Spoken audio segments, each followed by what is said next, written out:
Hello everyone. Today I want to talk about the mineral that has become perhaps the most enthusiastically recommended supplement in the wellness space, and about a dimension of its supplementation that almost no one is discussing, despite the fact that the research on it is both clear and increasingly concerning. The mineral involved in over 300 enzymatic reactions. The one recommended for sleep, for stress, for muscle function, for energy, for anxiety, for constipation. The supplement that genuine well-meaning practitioners reach for almost reflexively when someone presents with fatigue, poor sleep, or gut irregularity. And the one that, in specific forms, at specific doses, consumed in specific ways, is producing gut changes that the wellness culture around it has not caught up with. Let me start by being honest about what is genuinely true. Magnesium insufficiency is prevalent. Conservative estimates suggest that a significant majority of people in industrialized countries consume less magnesium than the recommended daily intake, and the functional threshold for optimal cellular activity is likely higher than the RDA reflects. The consequences of genuine magnesium insufficiency are real impaired sleep architecture, heightened stress reactivity, muscle tension, irregular gut motility, disrupted glucose metabolism, and impaired mitochondrial energy production. Correcting genuine magnesium insufficiency is a legitimate and often impactful intervention. What I want to talk about today is not that. I want to talk about what happens in the gut when the wrong form of magnesium is taken at the wrong dose, and why the form distinction, which should be the primary conversation in every magnesium recommendation, is almost never the one that happens. The first and most significant issue is the osmotic laxative effect of non-chelated magnesium forms. Magnesium oxide, magnesium citrate, and magnesium sulfate, the three most widely sold forms globally, largely because they are cheap to produce and easy to manufacture, share a common pharmacological property that has nothing to do with magnesium's cellular functions. They are osmotically active salts.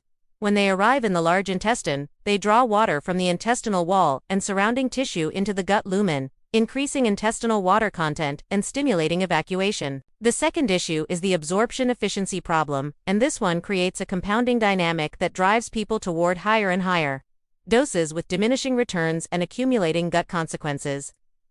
Different magnesium forms have dramatically different absorption efficiencies.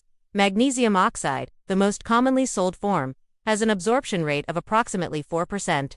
Magnesium citrate absorbs at roughly 16 to 20%. Magnesium glycinate and magnesium malate, the chelated forms in which the mineral is bound to an amino acid or organic acid, absorb at 30 to 40% or higher. The practical consequence is that someone taking magnesium oxide to address cellular magnesium insufficiency is delivering the vast majority of their dose directly to the large intestine unabsorbed, where it acts as an osmotic agent rather than a mineral supplement. Most people are not taking magnesium glycinate. They are taking whichever magnesium product was cheapest or most prominently displayed, which is almost always magnesium oxide or citrate. They are, in effect, taking a low-dose osmotic laxative daily while believing they are correcting a mineral deficiency. The mineral deficiency may remain largely uncorrected. The gut is being osmotically managed indefinitely. The third issue is the enteric nervous system effect, and this is where the gut rewiring concept becomes most concrete. The enteric nervous system, the gut's own nervous system, contains magnesium-gated channels and magnesium-dependent signaling pathways that regulate gut motility.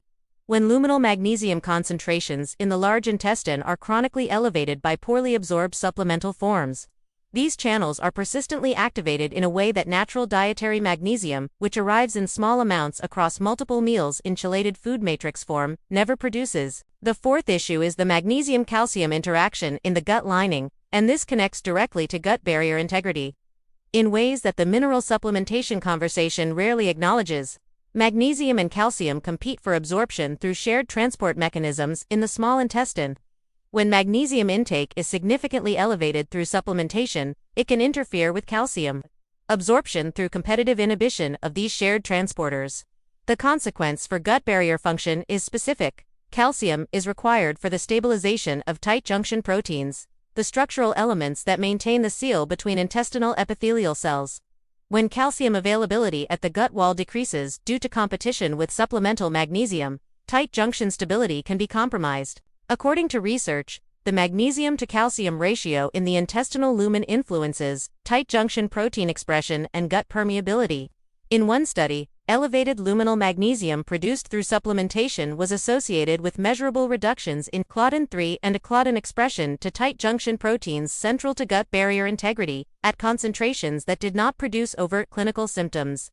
The gut was becoming more permeable at the molecular level, while the person taking the magnesium noticed nothing except improved bowel regularity. So what does all of this actually mean for someone trying to address genuine magnesium insufficiency?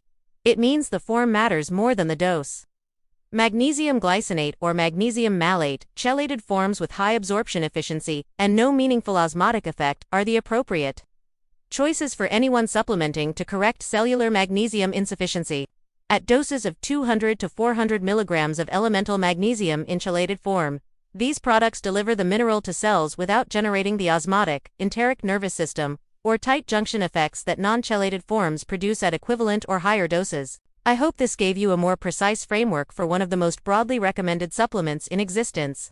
Drop a comment and tell me which form of magnesium you are currently taking. I want to know how widespread the oxide and citrate problem is. If this was useful, hit the like button and share it with someone whose magnesium habit deserves a closer look. And if you are new to Nutriflow, subscribe and hit the bell. See you in the next one.